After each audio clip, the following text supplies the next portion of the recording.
So did I ever tell you that I found out what thing Joss Whedon did that got him kicked off of all the other DC projects, like the Batgirl movie he was writing?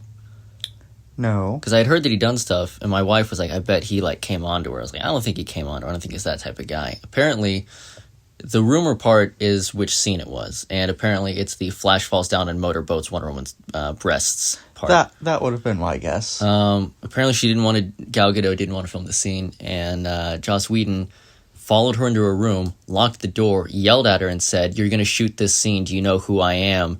I'll ruin your career." And then later on had to apologize and was removed from all future stuff. And now, of course, the other people who were also pretty bad at Warner Brothers are using him as the scapegoat for it all. But it kind of went from like, oh, I heard he was kind of a dick on set. At least I really like what he did before. I hope he gets better to, yeah, it's going to be really hard for me to look past watching anything else he makes from now on. That's pretty rough. Anyway, welcome to the Poppycock podcast. If you're familiar with how this works, we usually ramble on about silly things. And in this case, there's been a pretty infamous run, a two-parter even, the only two-parter we've ever done, where sweet baby Jesus, hey, pitter-patter, take your tap shoes elsewhere, where Daniel here went on a two-episode spree talking about his Nightwing pitch for a TV series. Do you imagine it in your mind's eye as animated or as live action? I'm sure you say it in the episode. But. Yeah, because I was listening to the episodes earlier today, and it was... I do imagine them animated, sort of Legend of Korra. Yeah. But your new thing is Arkham Knight. Yes, because I said in season 4 of my thing that I didn't have a line. I was like, Arkham Knight, and he wants to put away bad guys or whatever. Yeah. And he beats up Jason Todd, and you were like, don't beat up Jason Todd. Don't. Yeah, he kind of gets beat up a lot. Yeah, so... I never really had a thing for him. My first idea was that he's basically a Batman-like hero in Russia. And when Batman dies, he's like, I'll take over to Gotham as well. That was my initial idea. Since then, I've changed it, and I throw a nice twist in there. And, because it's sort of 6 seasons in a movie, Arkham Knight was the last season I needed to figure out, and then I have the movie lined up. So I'm just going to hit you with those. Okay, well, let's see what you got. Arkham Knight 1 takes place immediately after Batman's death. Batman's eulogy on, like, the back appears like, okay, Nightwing, you're going to be the new Batman. You're going to work with Damian. I've been training him. He's been my Robin for a while. Just to warn you, he may try and kill you. Yeah. Tim Drake is like, oh, I'll investigate who murdered Batman. And they find out it's, Saint Dumas did it. And then Jason Todd is, like, maintaining order in Gotham. And basically he's being bribed because he's not... Normally he's like, I got out of that life. I'm not about to be... Like, I'm upset that he's dead, but I'm not going to uproot everything that I've worked so hard for. And Batman, like, in his will says, by the way, if you do this, I'll give you the Hellbat armor. Which is the armor he uses to fight Justice League members. Was that... I thought that was the one that when... Like, I don't remember the exact parts of it, but Damian Wayne died, and then his body was stolen and taken to Apocalypse, and they were like, Bruce, you're being baited by Darkseid, don't go, he wants to kill you. He said, oh, I don't care, because he had a suit of armor that was, like, forged with, like, Diana's magic and, like, heated with Superman's laser vision, and it will literally drain your life force for you to use it. It's a beef thing, and he basically offers it to him, is like, oh, but you have to be non-lethal, and then after all... doing that, he realizes, like, man, I actually don't mind being non-lethal. I kind of forgot what it was like for people to see me as a hero, because I haven't been wearing the Red Hood mask this entire time. Like, it's weird to feel, and then sort of at the end, he, like, it's like, okay, now you can claim the Hellbat armor or whatever, and you can put it with weapons and whatnot, and he's like, I don't want to.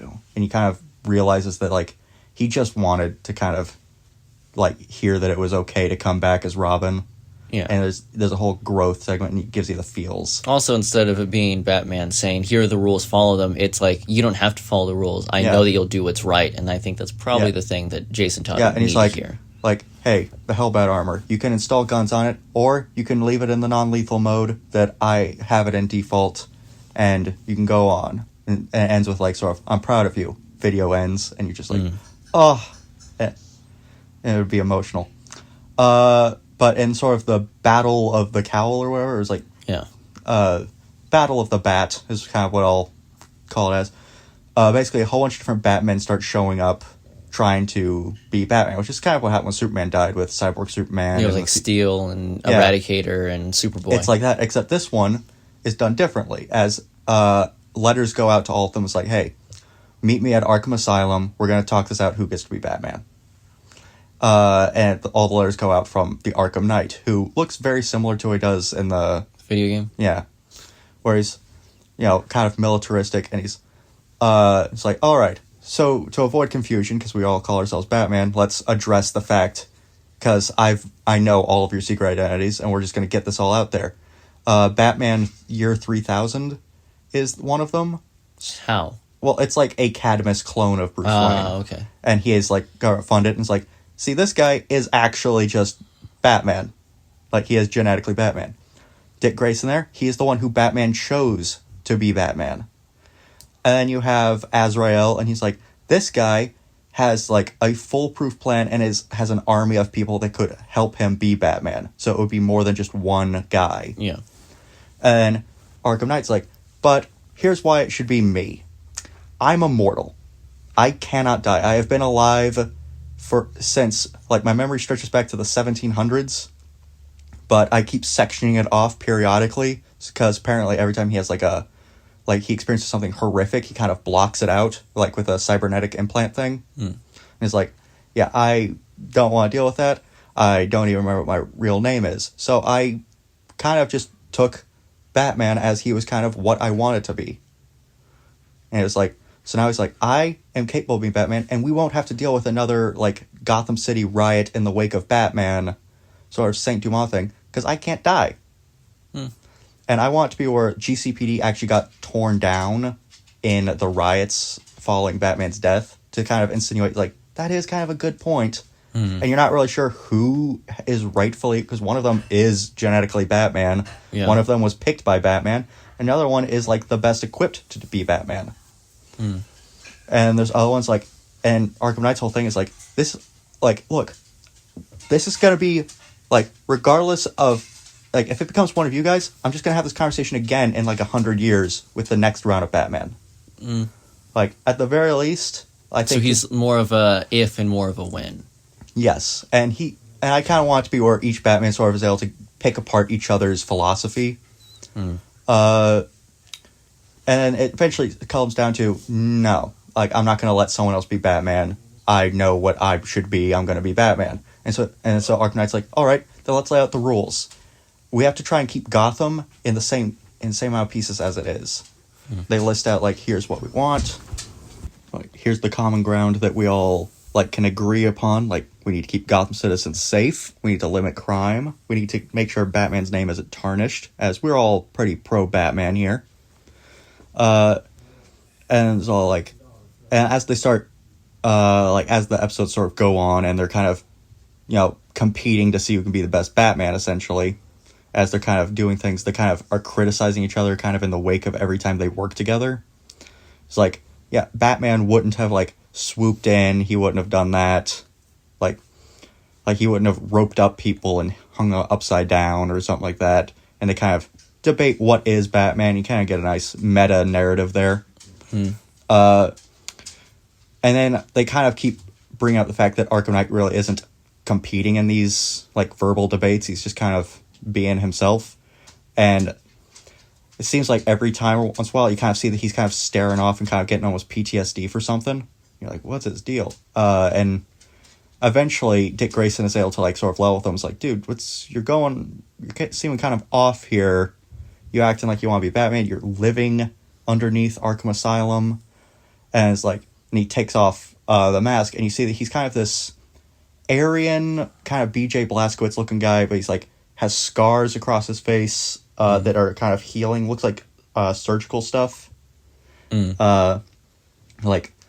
Looks like his face almost got cut open and layered back together. And it's healing, and he's like, look, I've been through some stuff, but here's the thing, I don't think I'm fit to be Batman, but I do think I have the objectivity to judge who could be Batman. And it's the reason, when I started this, I did want to be him, but right now, I don't think that I'm mentally capable of, which is why I'm essentially keeping myself in Arkham. Like I keep getting flashbacks to like these like fields and like some very gruesome Zack Snyder Apocalypse World stuff. Yeah. And it's like, I don't know what it means, but I don't like it. And so him and Dick Grayson essentially able to sort of buddy cop it through and try to figure out what's going on with him. And they figure out that his brain is kind of... Basically, he was the first inmate of Arkham Asylum. That Amadeus Arkham built the place around and started experimenting on him, trying to study what a person who was supposedly immortal, air quotes, and try to figure out what his thing was. Then when he realized that he actually was immortal, he essentially tried to imprint his mind onto him. It's like, that way I can be immortal and guard over people. And that's kind of why he has things locked behind different layers. So there's who he originally was. There's Amadeus Arkham's brain carnival that he did on him back in the early 1800s. And there's modern day him that he keeps kind of separate. It's almost like a Dr. Jekyll thing. Eventually, it starts to break through and all the Batman sort of have to work against the Arkham Knight, who is now kind of frenzying out, becoming crazy, and having trouble controlling it. They eventually manage to help him overcome it, and he remembers what his real name was before all that. Jonah Hex. Yeah. Explains what he was doing in between the Old West and modern day. He was locked up in Arkham Asylum, and that's also why his face is kind of scarred. It's because they did, surgically reattached it, because Amadeus didn't want to be a hideously scarred person. Yeah. And that was what I had run past Sam, and he was like, I feel like if you do that, you're not really getting the joy of Arkham Knight or Jonah Hex. Except now, you get someone who's been trained as Batman, except it's Jonah Hex. I think it's because already people are sort of upset with Jonah Hex because he wears the uniform of the South from the Civil War. Yeah, but in the comics, the character has made it clear that he wears the cavalry cap and all that because he's like, yeah, I fought for the wrong side. I wear this so that people will treat me terribly because I deserve it for believing what I used to, which is very masochistic. Yeah, I'm not against a redesign of him in just even as the Old West, but he's not generally seen interacting with many people past the Old West. Sometimes he gets time traveled to the far-flung future, but he's always like a cowpoke who's just trying to do what's right. Yeah, and that's why I like the Arkham Knight, who would be very standing up straight, proper, sort of, and doesn't even have a southern accent. And then you kind of build that out. You're like, oh, now this Jonah Hex, now that he's new, and he kind of remembers, oh yeah, I had a wife and she died and all that, and he starts going out, and then he ends up joining the Justice League, and he's like, hey, it's kind of hard to put, I'm a cowboy who can't die, so... My one thing I would say is that, I guess two things. One is that I think it would be nice that once he gets his recollection back, that he would sort of do like Jim Gordon did whenever he was Batman, where he has a gun that fires Batarang-type weapons, so you still get that cowpoke, Well, I was thinking the Spurs. Immediately then he ditches sort of the Arkham Knight more aesthetic, less Batman and more duster over body armor. Not dissimilar from Nightmare Batman, where he has the bat suit, but he has tactical pants over it and a trench coat. Yeah. And in this case, would you still give him a type of cowboy hat, or would you... I would say he has the cowboy hat whenever... if he does have a cowboy hat, I'm going to say that he has it, without a mask. Or, if he does, it's more of a Zorro... If you link it back to a Zorro-type character, then you almost go full circle with the inspiration of Batman in the first place. Yeah, and I think that would be a fun way of putting it. But yeah, I guess that's the one thing I would say is that instead of just I'm objective, all this, there should be hints of in design and character, even from before he's fully realized, and then built upon afterwards, that he has sort of that cowpoke sitting in a saloon whose eyes are constantly scanning, it's just instinctual things that he couldn't get rid of. Maybe nicotine patches or something like that, he's trying to fight back smoking, which was a thing. I think because he's been in Arkham for hundreds of years, he probably wouldn't have a smoking addiction. But he's also been smoking for hundreds of years before that. I mean, he was smoking by the logic of the timetable for cowboys and then the founding of Arkham Asylum, it was less than 100 years probably. So, but yeah, you could just... You have to find a way to sort of take what existed before and iterate on it and not, completely redefine it, because I found that because the whole... At that point, just make a new character. Replacing Arkham Knight, that's not a big deal, because that's basically dollar store Red Hood. Yeah. With just a different story. And that's not a dig at the Arkham Knight. I just wish that they had made a wholly new character. In the DC Comics version of introducing the Arkham Knight, was just like someone who was like, yeah, Batman's a bad dude, and I'm gonna basically make my own Suicide Squad, and I have a gun that fires a flare into the sky that makes it daytime at night, so no one can hide from the light, and I want Damian to serve alongside me. I have no secrets, but it sounded like a couple ideas that didn't really get put through like a second and third draft process. Like it was a prototype character, and it wasn't super. The whole like Tron Legacy style was like, oh, who's that tough guy in a mask? Takes off the mask. I'm a woman. Like it's not very clever anymore. Yeah, especially when the character isn't someone with a lot of weight. Whereas I think Jonah Hex is a character that doesn't have a lot more leg room now as a character. Yeah, and there's not a lot of comic book fans clamoring for a Jonah Hex comic book right now, or I mean, Josh Brolin played him in a movie with Megan Fox. Yeah, that's his last. And that was sort of my logic. He's in Legends of Tomorrow. I'm not going to besmirch that. I was looking at sort of because I was thinking, okay, I want this to be my initial idea was like I want it to be a D-list character that's in like Gotham or something that basically he got brainwashed and made into a Batman, and I was like. And then while I was toying around with Sam, he was like, well, if you're trying to make a Batman who's, like, different or wrong or something like that, make him a vampire. And so I did go through some iterations where, like Man-Bat. Yeah. And that was sort of, like, the Gods and Monsters Batman that I sort of had looked through. And inevitably what I ended up settling on was, like, I kind of just don't want to be a vampire. I kind of just like the idea of an immortal Batman who's, like, I've been Batman for a while, and he's just, like, he doesn't trust anyone else. I do like the idea of a monstrous Batman, strictly...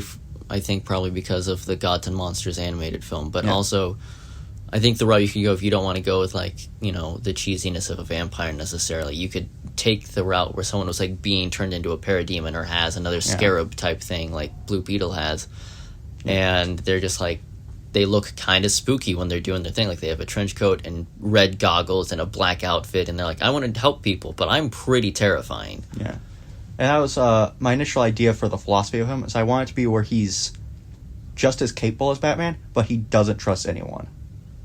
Like, so a loner. Yeah. As opposed to Batman who I want to builds be a family. Stephanie Brown is like his Robin, but he does not like trust her with any information, just always dead drops and stuff like that, like do this. Paranoid. So, yeah, and it's basically like, and that sort of insinuates like, this is why Batman does have Robins and why he does trust people. It's like, as much as, and it sort of illustrates that whole, gosh dang it, you weenie. Let's let the wiener dog in. Yeah, poor little guy. He's like, I want to be in there. I am little dachshund. Little Wursthund. May I also suggest, though, if he does become a Batman, the idea of using a Watch Dogs 1 style hideout that looks like a shipping container but actually is an elevator down into a secret underground unused facility. I liked that a lot. I like the idea that a bunch of shipping containers around town are actually secret hideouts. I think that's super sick, and I have not seen anyone else do that. Yeah, really. And also they're super easy to move. Like, if you think about it. Like, oh yeah, we don't really need that one over there anymore. Just move it to this side of town. And especially a place with superheroes where there's constantly construction and destruction being done. You can just hide them anywhere. And people, I mean, you can, once you see a shipping container somewhere more than once, you just kind of, your mind blocks it out because it doesn't matter. Yeah. It's like billboards. You see them, but you don't remember them. Yeah. So. And then as for the movie, I wanted to do Battle for Bloodhaven, which was heralded as one of the worst comics ever made. Bold choice. Miko, do not eat... What is he... Because basically it was a whole bunch of Why is he covered in wrappers? What is that? That's from my drawing pad that came today. Oh. He was... Basically the premise was, like, oh no, Bloodhaven's been destroyed. To which most comic fans were like, what's Bloodhaven? Oh, yeah. Okay. Is there anyone cool there? It's like, we're talking Golem, the famous Jewish superhero. We're talking the Force of July. Yeah. Yeah, they were all D-lists and awful. Well, that's unfortunate. Yeah, and there were also knights who rode Dalmatians into battle. That's real dumb. So you're just gonna sabotage it so no one can touch your franchise ever again? No. My thing was, and I was looking at like different ways to do it. Because in season 2 we introduced Bizarro, and he's basically the Codex from Man of Steel gets brought back as a person, but because it was supposed to be multiple people, it didn't turn out great. Hence Bizarro. And also Bizarro can kind of leech off kryptonite as well, and I wanted that to be a big thing, is that he can't stand sunlight, that hurts him, but kryptonite is great for him. Sort of like almost to a degree what Ultraman, I think that's his name, the Earth 2 or 3 evil Superman is. Yeah, kind of. What are you eating? Well, I'm not eating anything. Well, I want it to be, because they were doing Kryptonian stuff, and I want the whole thing is like they got all that stuff when Superman was dead, they raided the Fortress of Solitude, started experimenting it. Basically, one of the crystals that's made to make Fortress of Solitudes had been kind of sitting like a time bomb, and it finally goes off underneath Bloodhaven, converting the entire place into this corrupted, not fully made Fortress of Solitude. And because how those crystals work, they take surrounding material, so it's all like neon and asphalt. Forms of Fortress of Solitude, and Dick Grayson's is trapped inside with Starfire, but the other Nightwing, who is like Zod's son, who I introduced in a different season, he's on the outside with Bizarro, Red Hood, and Superman. They're like, okay, we need to figure out how to get in there. And so basically it's two parties, one trying to stop the fact that now the Phantom Zone is kind of opening up inside.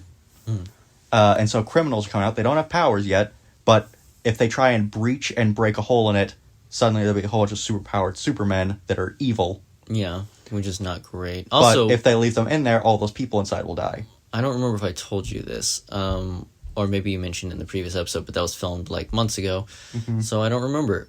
But in the comics, Zod does have a son that's fathered in the Phantom Zone who is trained by Superman briefly, who does become the next Nightwing. So I don't remember if that was something that you drew inspiration from, that you said, or if that's just you accidentally falling down the same path as a famous comic author. I had looked into sort of the origin of Nightwing and stuff like that, and there was a thing that I was drawing from that was it's like, oh yeah, in the future, the next Nightwing is a Kryptonian who's son of Zod, and I was like, I'll just pull that.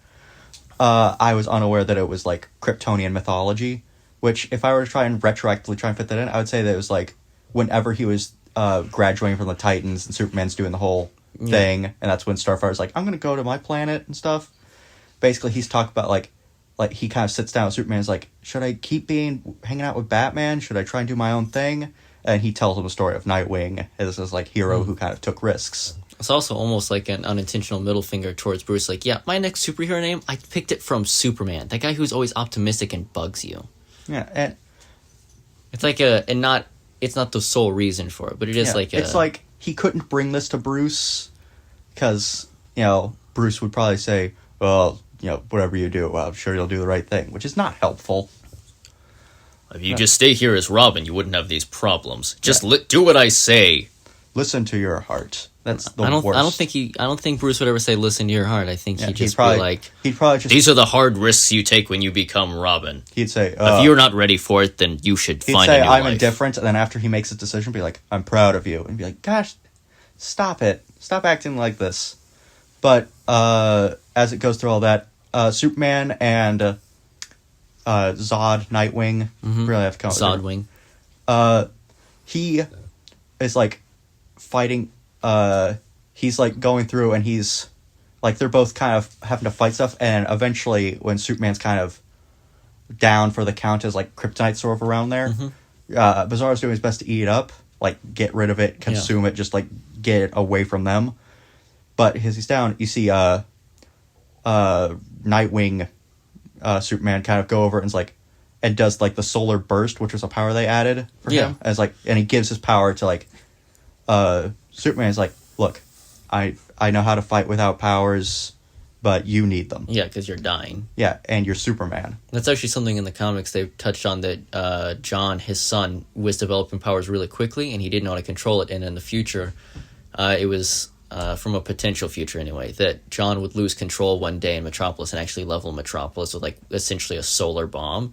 So Tim Drake is like, look, no one else is willing to do this, but I'm going to go back in time and I'm going to kill young John Kent. So there's like this potential future version of the Justice League, which has Wally West, I believe, as the Flash, but he's in like a yellow Flash suit.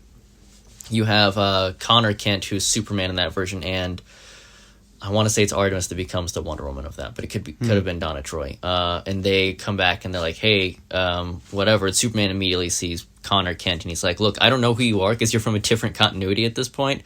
But if I gave you that symbol at some point, then I know I can trust you. Help me save my son. And they all take down Tim Drake, who goes by a different name at that point. I know the future Nightwing one. He gets that gold. Tim Drake takes down the entire Teen Titans group and Batman. Yeah, that one gets gold kryptonite, which permanently removes powers, and that's sort of like, see, now it's safe now. But I hated that, so I just had it where he hid his powers. But they go through there. Nightwing is sort of fighting because at this point, Starfire is pregnant with their kid, and so he's trying to race back. He's at the wrong end of town. Cars are like not working. He's having to race Starfire. And like one of the last things he has to fight is the fact that you know how like the Snyder Cut, they resurrect, Zod's body becomes sort of a doomsday thing. It's a proto-doomsday type. Yeah. I guess that was Batman v Superman. Yeah. That happens to Dick Grayson's original body. Because he came back through Lazarus Pit, entirely new body. And also, we get other Jason Todd working with Jason Todd, because there's now two of them. You have a thing for duality. Well, that's the Nightwing one was already a character called Deathwing. Okay. And his whole thing was that he was like a Titan who was brainwashed and resurrected, and he thought he was Nightwing, but he killed people. It was stupid. So I prefer the idea. It's like, oh yeah, his body's back, and he has to fight an evil Nightwing on his way there. And then there's two Jason Todds working together, and as like all the Kryptonians are sort of coming through, and like they're about to get like sunlight and stuff. Like finally a little hole breaks through as like they the Phantom Zone inmates break through, and they're like manage to get a beam of sunlight in. They start getting powers. Bizarro comes in, he blocks the sunlight, burning himself and he lets out a burst of kryptonite. Oh. Yeah, we already established that like that's the thing. Kryptonite. He lets out a burst, and it kills him and a lot of the Kryptonians who were like near the exit trying to escape. Yeah. And a lot of them had to flee back into the Phantom Zone, and as it's like under control. Yeah, because that's something that in the comic books there have been characters who had kryptonite poisoning or some type of Kryptonian-based poisoning. They were put in the Phantom Zone because it neutralizes powers, but it also it basically makes you like a human type person. Or in some versions, it phases you out of like reality, so you don't age, you don't need food, you can't be killed. Which for the story I'm writing set in the Phantom Zone, that makes there's no stakes. At that point. So I changed that slightly to be more in line with like a Man of Steel universe. Yeah. Well, my whole reasoning for this was like, I just wanted it to be like, they all have to get out through, and then like Bizarro essentially sacrificed himself, and it was like, and like Red Hood gets sort of a tearful goodbye with what was his like, not his best friend, his simplest friend. It's like sort of like having like a really good dog. Like you may not go to them to talk about girl problems, but you can always depend on them to like be nice to you. Yeah. Even if they sometimes bother you. And they kind of have to, and like after like all the cops start coming in, and they start manage to take down Kryptonian superheroes or like supervillains, which is weird for them because they have no powers. Yeah. Superman and Nightwing manage to head up to the thing that's bleeding in sunlight, and they manage to like sort of block it off. Yeah. And sort of it ends with like, oh yeah, Dick Grayson's now your kid's born, and now Bloodhaven permanently looks like a concrete thing that now just has kind of holes and gates being opened up into it. And so it's like, it was my way of saying, Bloodhaven looks too much like Gotham. I want to change it, and also do a comic storyline that wasn't good. I would just say, instead of making it where it looks like just a big Fortress of Solitude, I would have it where, like, part of the, like, after it's all said and done, at least some of the shards all shatter, but there's still, like, buildings and, like, bridges and stuff that are clearly made of, like, that stuff. So it almost looks like a little bit like a futuristic metropolis. Yeah. Mixed in with, like, a regular, like, a Boston or a Chicago type I like the location. idea of the Gotham, or of Bloodhaven having a lot of red neon signs, and that's sort of emphasizing the bloodness, but also that kind of, once that gets all reorganized, there's suddenly going to be red lights that kind of orbit around stuff. Like the clock tower in Arkham, the Arkham games, or like the big old clock from London. You could have there was a clock tower in Bloodhaven, and now it's like a big shard that's up there. So now they rebuilt part of it around it, and so the sun strikes that at like right as it's at sunset and sunrise, and makes it red and sort of glows out red with the sunset. Yeah, that achieves the aesthetic you were looking for. Yeah, my main logic for a lot of these changes, like for Arkham Knight, for Bizarro and whatnot, I want it to be where if like there was a Injustice style game and you're like, let's go to Bloodhaven. We haven't gone to that map yet, and you see it's all kind of crystallized. You're like, oh, they're going with that continuity. And or like, oh yeah, I want to be Arkham Knight, and then he has like half scarred face. You're like, oh yeah, the Jonah Hex version. Okay, like that's why he's more of a gunslinger. Okay, and like I want that sort of vibe for stuff. You get to like the changes don't have to stay, but they're at least there.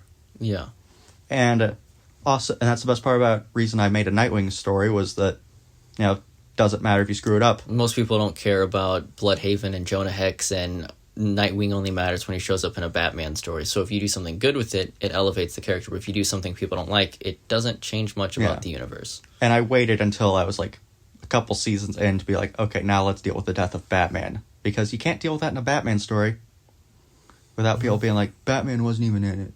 I hate it. Yeah. So, and I wanted to deal with it because that was the whole reason for it. It's like, Batman should die, like, and that's fine, but the world moves on, and he inspired so many people. And then I started working on a Starfire story for the sole purpose of, like, because I went deep into Nightwing. Phrasing. I dove You got dick deep inside of you. I went gung-ho with sort of the writing of this and planning out of this show that will never be made. Yeah. I put in a Starfire thing, like, okay, Starfire spin-off show, because that way I could sort of slow down and be like, okay, I don't need to finish it. Because basically it's just Starfire makes Green Lanterns angry, Lobo is being hunted, or Lobo is hunting down Starfire, Starfire's first husband is there, and Starro took over the planet, or like a Starro-like creature. So... And Scorpion shows up as a cameo from Mortal Kombat. Fair enough. Because there's like dimensional stuff that messes up. So that's actually a pretty good connection to bring up the final two conversational points I want to hit with you for this episode. As you know, like just because you were talking about Phantom Zone, it's interesting that both of the stories that we're, creating during this whole lockdown situation involve the Phantom Zone, with mine being basically a lack of sleep mixed with the inability to sleep. So it's just not only am I brain dead, but I can't even recover. And me being like, okay, Zack Snyder said that the Phantom Zone explosion at the end of Man of Steel took all the people in that military plane and the Black Zero Kryptonian ship and put them back in the Phantom Zone. We never see the inside of the Phantom Zone, and I always said it looked like Colonel Hardy, played by Christopher Maloney, and Feora, played by a woman whose name is mostly vowels and consonants thrown together haphazardly because I believe she's Icelandic or Dutch. It's like J. Trow.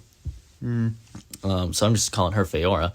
I like the idea that because they always look like they were, like they almost had a respect for each other. So you're a pretty wild and intense, loyal warrior yourself. In another life, we could have, gotten along. Also, they looked at each other like they wanted to tear into each other.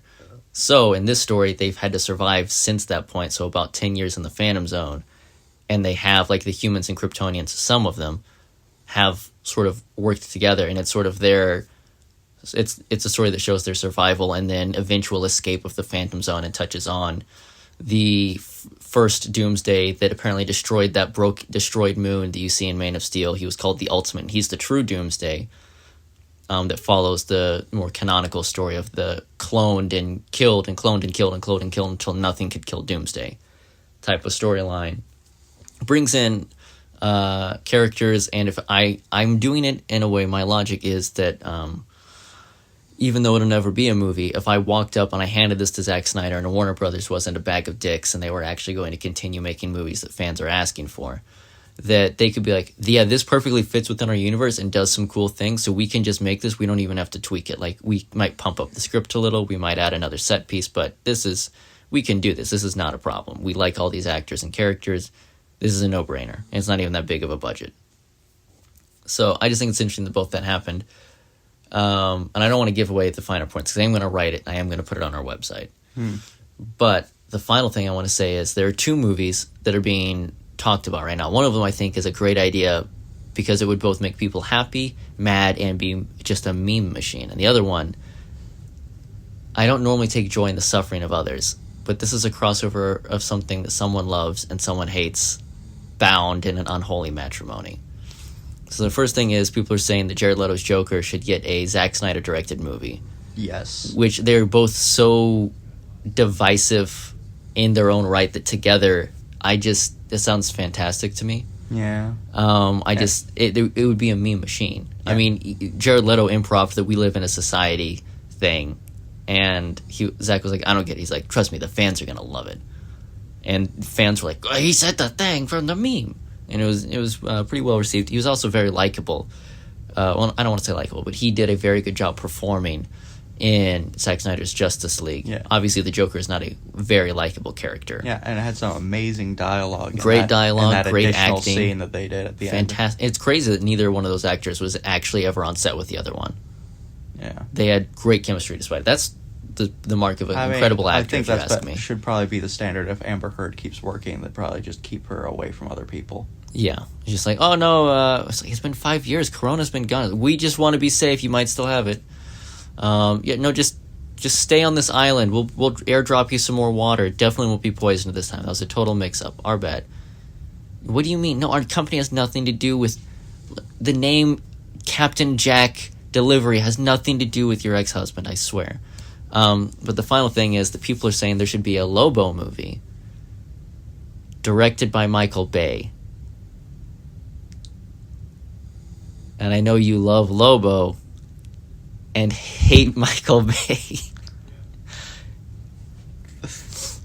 Okay, so for context, as we always talk about the Starfire thing, I had Lobo as one of the mainstay characters. Well, you've done a lot of conversations with me either on or off air about the character of Lobo. Yeah. And your interpretations and the things you liked about New 52, Rebirth, Old School.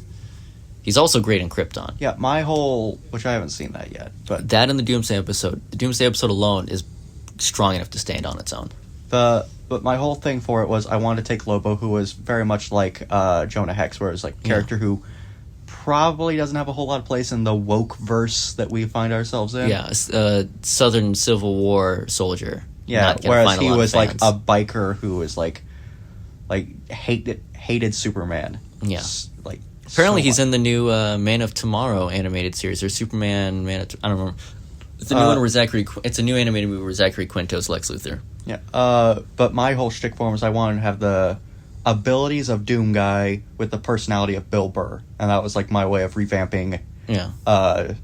Lobo. Does he also drive his cosmic motorcycle around and be like, look at this guy, he can't even drive. I'm going to shoot you with my chainsaw. So, I wanted it to be like sort of thing. It was like he kind of walks in and it's like, Superman, oh yeah, that guy punched me across the universe, and then people started praying and he's like, oh yeah, I'm so glad that I got to punch that guy's teeth out. It's like, he said that? That was his vibe. Like, that kind of... Like, if you look up Bill Burr on SNL, you see some of like his sketches where he's like a typical Bostonian. So just a Bostonian in space. Yeah. That's your pitch. With the abilities to Doom Guy, where he could just like... He could like kill a bunch of things, but he's more just like, I'm kind of not in the mood for this. Essentially immortal. I also had a fifth dimensional imp show up, and he was kind of one of the things. He was better than a fifth dimensional gimp. Trust me. He was the one who kind of brought in Scorpion into... Could it be Kevin Smith, please? 100%, yes. But also Amazo from Justice League Unlimited. He's flying through space, and then he comes back as Cosmic. He scans the fifth dimensional imp and gains, and that's when he becomes golden and Cosmic. Oh, wow. That was sort of my way of saying, like, it kind of would make sense that, like, that's how he suddenly becomes some new entity who's, like, not bound. What if he made it physical to the form. source wall of all reality and scanned that, and that's how he became a cosmic being? I think purely within the DC animated universe, that could be cool. Yeah. That was just sort of my way of saying, let's throw stuff. And also that's sort of how we resolve the fifth dimensional I really thought amp. you were going to freak out more that people are trying to push Michael Bay and Lobo into a movie together. See Lobo as a character who currently has nowhere to go and therefore has all the potential to change. And if they take are saying, "Oh, we can make a meme out of him." I really don't care. It does hurt me a little bit, but like, I guarantee you, he would cast Mark Wahlberg as Lobo. like, New 52, I'm not saying was a good choice for him because they made him very like this sexy young vampire, looking guy. And they had like this weird lifeblood of the planet. Yeah, made no sense. You've touched on it. And that was something for like my thing that I kind of hinted at, that maybe he's gone a little crazy and kind of hints at that might be canon. Like his shotgun's called Princess, and in that he was a bodyguard for a princess that he was also dating. Yeah. And so you kind of see like, oh, I think they're... And also I wanted a different Lobo from a different dimension to show up, and didn't go crazy. And so you find out like the planet was pretty much all gothic bikers, like very much Warhammer 40k, Blood for the Blood God type vibe. Like his ship has stained glass instead of normal windows. And it's all very gothic looking. And you're like, oh, so Lobo, oh yeah, he must have gone crazy and drank the thing that makes him go insane, so he wouldn't care about losing stuff. It's like, oh, so they're insane. And then you see the ship's like, no, their entire planet was just spikes and leather.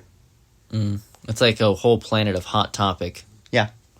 I really thought I was going to get into this episode with you having a meltdown. I'm a little bit upset. I mean, I'm happy for you that you like emotionally didn't take the impact, but I am personally a little bit upset that I've got cheated of watching your eyes bug out of your head. You have these veins on your forehead that stick out when you get mad. I was actually talking about, with Dad, I wanted Michael Bay, because we were talking about...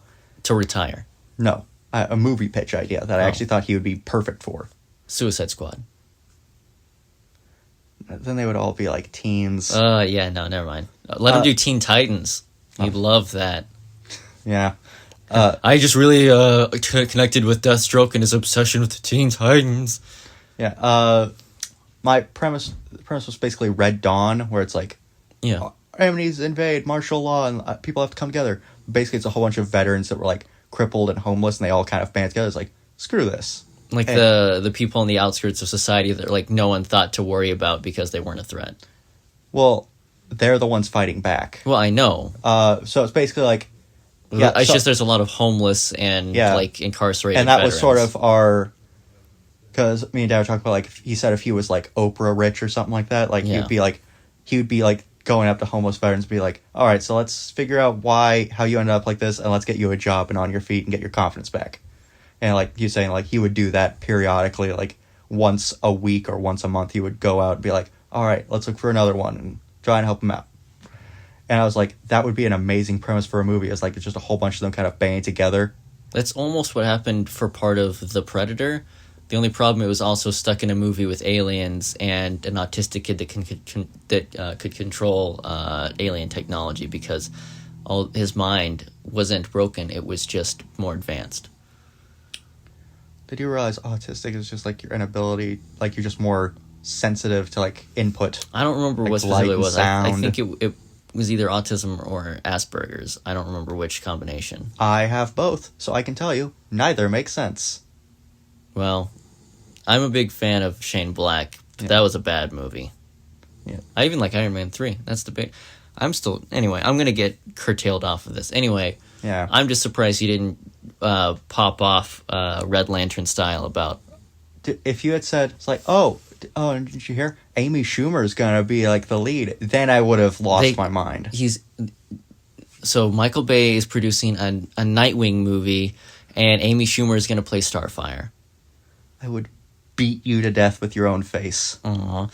Anyway, this has been the Poppycock Podcast. Thanks for listening. We've got a lot more coming up. Episodes about Falcon and Winter Soldier. Episodes about the Snyder Cut. We just didn't want to cram that into here. Yeah. And there's actually not just talking about the movie, but about the stuff that the studio has been doing back at the fans. And there's actually some really shady hit pieces. They're keeping data secure and then throwing those numbers into Godzilla vs. Kong subscription numbers. So not only are they denying that it was a hit, but then they're giving those... It's a lot of gaslighting. Like, no, people didn't watch it. You're crazy. You're the only one who watched that movie, even though there was like 1.5 million tweets about it in 24 hours. It broke Endgame's record for most tweeted movie. I think I know an SNL actress who would be willing to go up to bat for Zack Snyder. Leslie Jones. Oh, by the way, I joked that she should be Granny Goodness, but people like the concept artist actually released this is what, because they're like, hey, we're canceling New Gods. because we're incompetent. We're gonna blame Zack Snyder. It's his fault because he used Darkseid. I'm like, what? You have 3 Batman in the Flashpoint. That's a lie. You're gonna have 2 active Batman because Earth 2 is a thing with the Batman. Anyway, in that same day, the concept artist was like, this is what our Granny Goodness would have looked like because this is what she looks like in the movie. And someone was like, who would play this? And the actress, I forget her name now, but the mother from Sweet Life of Zack and Cody said, how dare you ask these questions when you know the answer? That would be amazing. That'd be pretty wild. She does have sort of that authoritative voice that you'd be also, like... Also, she does have, like, white hair now. Last I saw her, she was in Supernatural, and she almost got a spin-off, and then it was awful. Yeah, well, she's a good actress. And that would be hilarious to see. I like the idea of watching the mom from Sweet Life of Zack and Cody, like, whipping people into battle-hardened, mind-controlled, apocalyptic furies. Oh, that would be amazing. An apocalypse movie. It was like Mad Max, but it was Fury Road, but it was about Furies. Dude, hear me out, okay? I heard you. Hellboy is currently... We're probably not going to get another Guillermo del Toro Hellboy movie. Almost certainly not. But we could get a new type of Hellboy, and hear me out. It always looks like he's wearing goggles. So Zack Snyder is perfect. Zack Snyder's Hellboy. Yeah. It's like, the character... What, are those goggles? No, that's part of him. He can't take that off. He'd probably cast Jason Momoa or someone, because he says he likes to cast his friends, and he says all of his friends are the people from the DC universe, because those are the only people Nolan he's North with. as... Like, you realize he's not an actor, right? Whatever, I was in a backseat of Snyder Cut. Oh, final statement. Mm-hmm. Zack Snyder had actually intended for eventually Catwoman to come back and be like, basically Batman became so brutal and dark that she left Gotham, she couldn't see him like that anymore. And now, based on where he's at, she was going to come back for some Batman stories before Batman's inevitable death in a second Justice League movie. And it was going to be played by... Oh, I gotta get her name right. I think it's Carla Gugino, but it's the mom from Spy Kids. And she's in a lot of... She's also in Sin City and stuff. As sort of the Selena I can see that. Let me show you an image that someone photoshopped of it.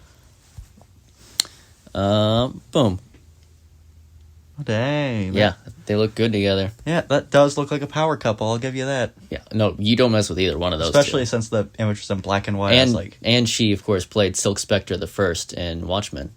Yeah. So they have a history together. That was a sad movie. Yeah, it's not a happy movie. Here's the thing. I hate Watchmen, but I love V for Vendetta. And that's so weird. It is very strange. Because they're very similar. We could dissect that later. Thanks for listening. This you can tell why this podcast was originally called Off Topic, but Rooster Teeth beat us to that punch, so we had to change the name.